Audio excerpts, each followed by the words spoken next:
Hey people, welcome to the first episode on the YouTube channel, the Bee Babette, of Ask Me Anything. So today I'm going to be answering the question by AJ Macy71, who posted on my Instagram at Bee Babette, BEE.BABETTE.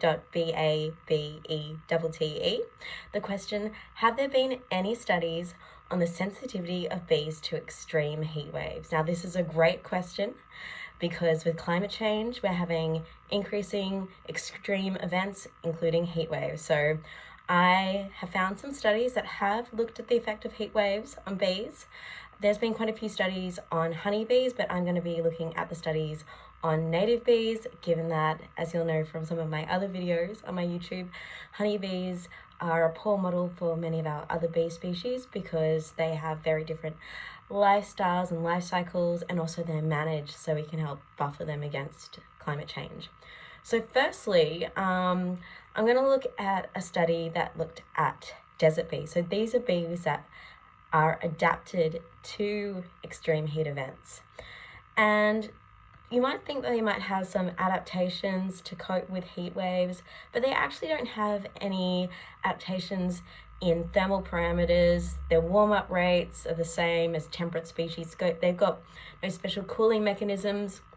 Their upper critical temperatures, which is basically the temperature that when it reaches that they drop dead, are the same as most other bees. So that was really surprising. They show the same sort of water balance problems.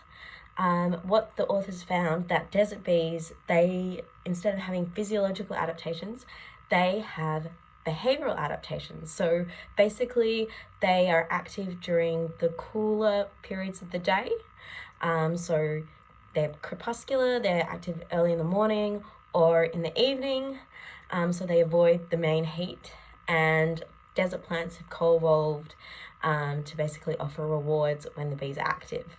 So that's really interesting, but that's desert bees. These are bees that are, used to living with those sort of heat extremes. They've evolved behavioral adaptations. Here's another bee, a stingless bee, and Meliponene bee. So like our Australian sugarbag bees, but this is from a different part of the world in Brazil. And they found that these bees, they do suffer from heat wave events, but they show extreme resilience. Like colonies are reduced to sometimes just a few dozen workers, but they are able to respond really rapidly to precipitation, so rain events, and capitalize on the bloom of flowers that occurs after a rain event, after heat waves, and build out their colonies. So again, they're able to react to the changes conditions. So those are bees that are, have in their evolutionary history the ability to cope with heat waves to an extent.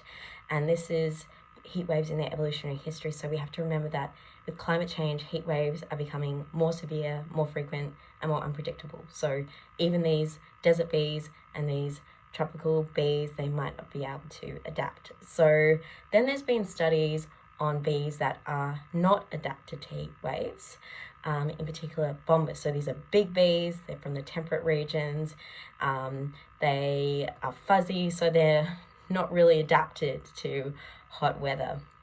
So one study looked at something really important, reproduction and sex.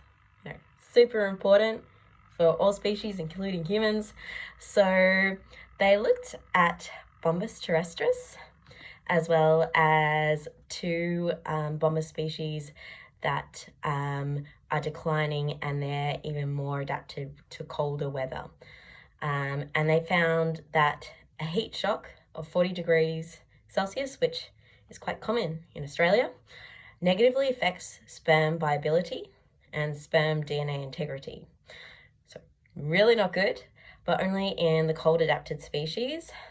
And it also impacted their glands that are involved in the production of pheromones. So basically it made these male bees less sexy, less able to get it on. So yeah, heat waves can have some really serious repercussions and really turn down the heat in the bedroom for bees. So really not great. Finally, a little bit of a silver lining in terms of how we might be able to sort of mitigate these effects of climate change, apart from, reducing our carbon footprint and encouraging companies to do the same. So there was a study, and it was published in Nature, and they looked at the interaction between heat waves and nutrition. And they found that they looked at bumblebees, were impacted by heat extremes and by nutritional stress. But when they were provided with a high quality diet, so, the flowers that they needed, good nutrition, they were better able to cope with heat stress.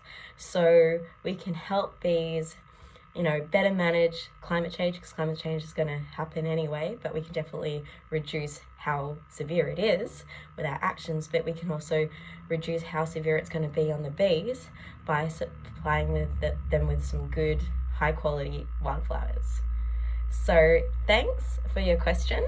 And AJ Macy 71, that was a really great question.